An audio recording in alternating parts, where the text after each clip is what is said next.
Hello guys, and welcome sa another episode of Hardinerong Mangyan. Okay? So, ngayong araw ay, another unboxing video tayo para sa ating nabiling Lithops. Actually, hindi ko nga alam kung which is which na kasi ang dami kong dumating na package ngayong araw from LBC. Yan, 1, 2, 3. This is from saan ba to? Iloilo City. Okay, 3 and then 4. Okay. This is from Buhangin. Hindi ko na halos matandaan lahat. Pero I'm expecting Lithops. Okay, mostly Lithops. Okay, so 1, 2, 3 and 4. Okay, so isa-isahin na natin itong buksan, guys. So okay, kunin ko lang itong ano natin. Buti na lang dumating sila before yung bagyong Rolly.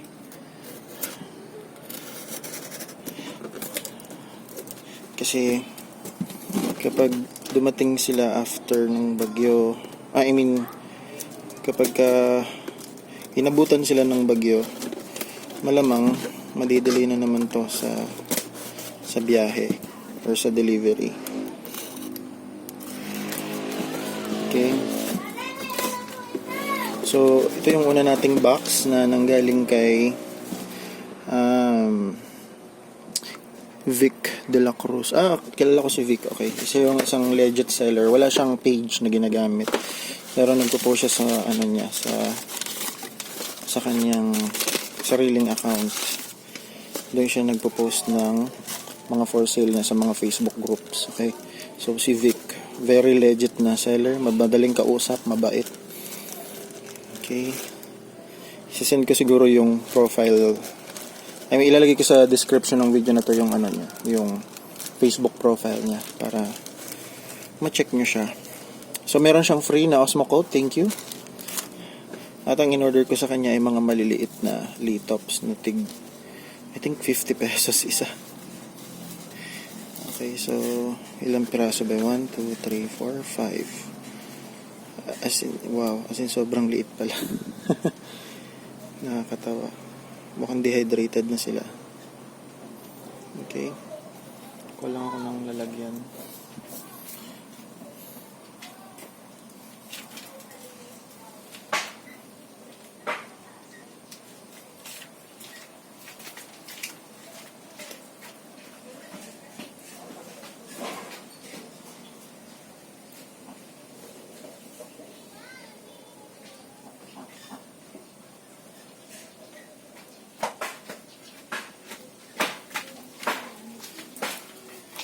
Lagay natin dito.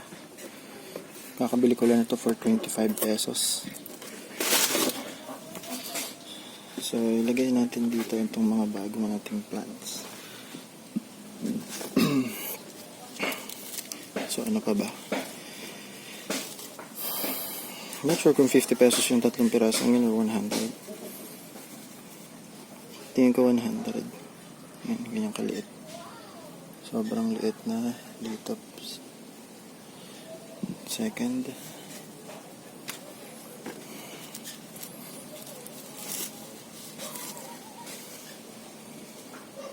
Mukhang patay na to.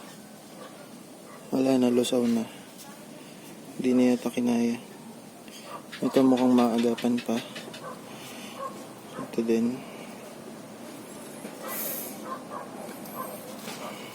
Expected yan kasi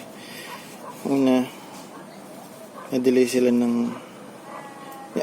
biniyahe na sila and then papunta dun sa seller, and then yung seller naman hindi naman nila yan patatagalin sa kanila so ibebenta agad nila yan, i-dispose ka agad nila yan, tapos bibiyahe ulit papunta sa'yo sa customer and it will take another few days, so risk talaga.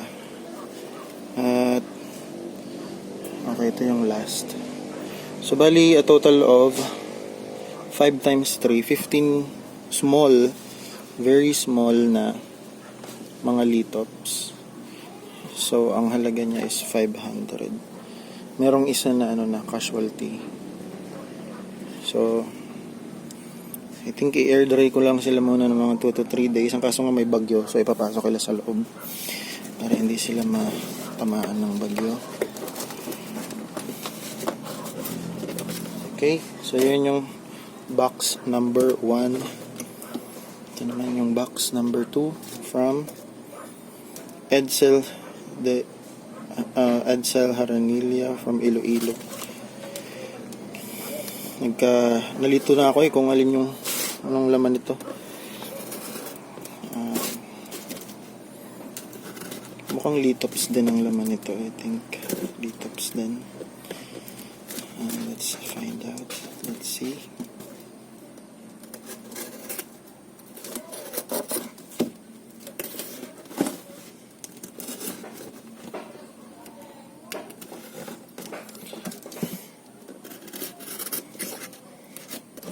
Kapag ka nasa province ka, which is in my case dito sa Oriental Mindoro, nakarely ka lang talaga sa mga online sellers kasi wala namang mga masyadong sellers dito sa province ng mga rare cacti and succulents.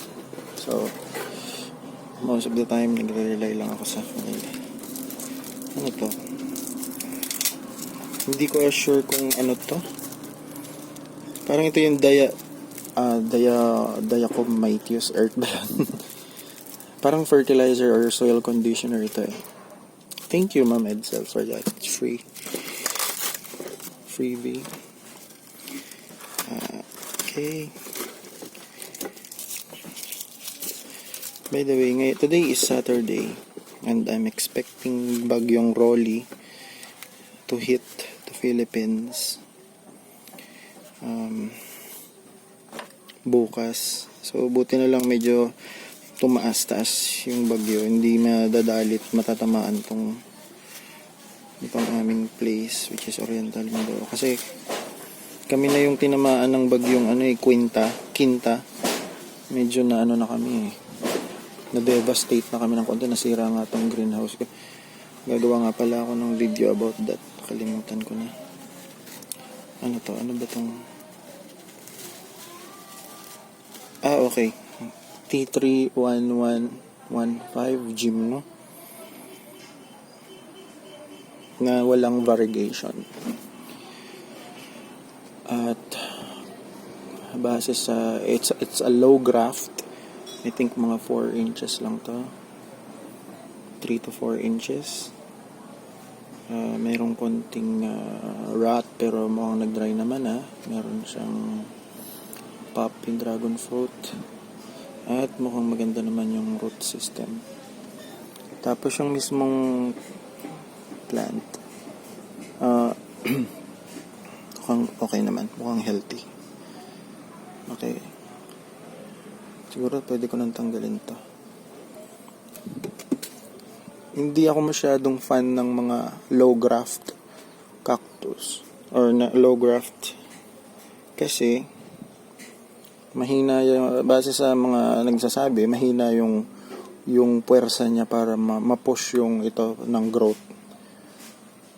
So, mukha naman itong healthy, so okay lang. Tsaka, ko to kasi parang sale siya. Kaya greenab ko na yung opportunity na siya mag-mine.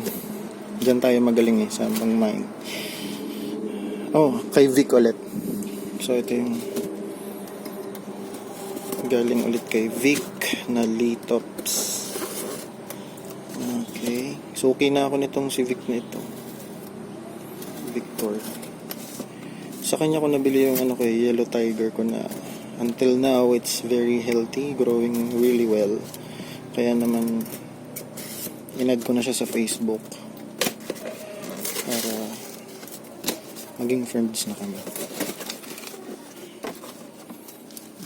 So, anong laman ito? Oh, Osmocote ulit. Mukhang maraming Osmocote na stock si Vic. Okay. Papel. Tatlong maliliit na Lithops ulit to malamang.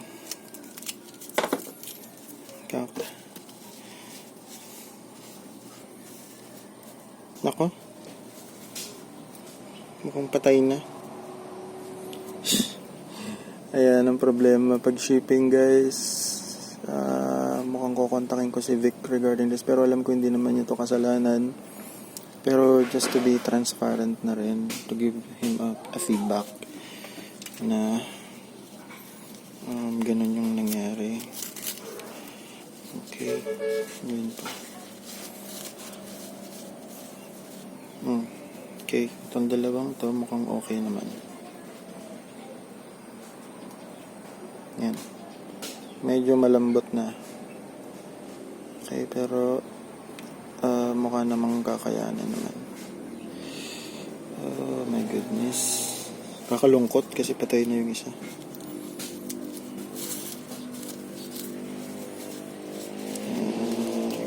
Okay yung last.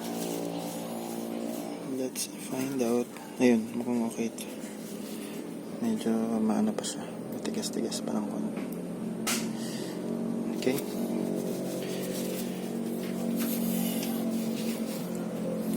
So that's the third box. Dami ko ng box ng LBC rin. At okay, ito naman yung fourth box na nanggaling kay Donna's House of Cactus and Succulents from Marikina. Okay. Ngayon ito, parang binuksan na ata ng nanay ko. Na-excite siya. So, yung laman. Okay, so ito yun. And then may libreng pumice. Thank you po sa libreng pumice. Okay.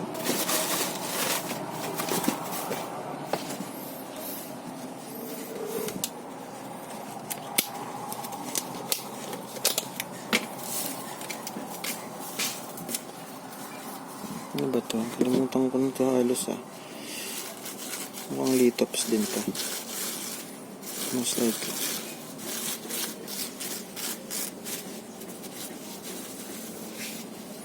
Oo nga. Lithops. Wow. Mukhang healthy tong Lithops na to. Thank you, ma'am. Very happy with this.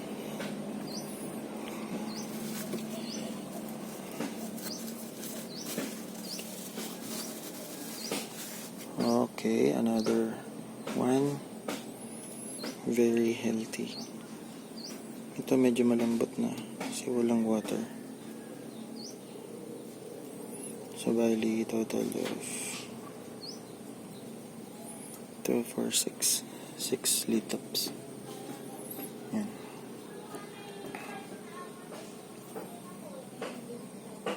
Yung isa 2, 4, 6, 7. Wow, aren't they amazing? Stunning. Ganda, diba? So, yun guys. Yun yung unboxing natin ngayon. We have a total of 2 from Vic, 1 from Donna, 1 from Iloilo City at Gymno, and ito kay galing ulit kay Vic. Okay, so yun lang guys. I just want to give you an update ng mga new plant haul dito sa aking garden sa Hardinerong Mangyan. So, isa lang ang kilala ko nagli-Lithops dito, yung isa kong kaibigan dito sa Mindoro. So, hopefully ay kumonek ulit ako sa kanya, manghingi ako ng tips kung paano mag-alaga ng Lithops. Sa Gymno naman, medyo marami na akong koleksyon, and I can say na medyo successful naman tayo pagdating sa mga Gymno kasi madali silang pakisamahan. Sa Lithops, ewan ko, hindi ko pa alam. But anyway guys, ayun, I hope you enjoyed this video and I will be posting more videos dito sa ating Hardinerong Mangyan channel. Okay, sa mga taga Mindoro dyan, let's collaborate, let's say hi. I wanna say hi sa inyong lahat. Pasensya na kayo, mahilig ako mag-English. Pero siguro pa nagkita-kita tayo ay mas magiging Mendoreño accent na talaga ako. Ano po, so yun po, salamat po sa inyong panonood at magandang araw at hanggang sa susunod na episode. Bye-bye!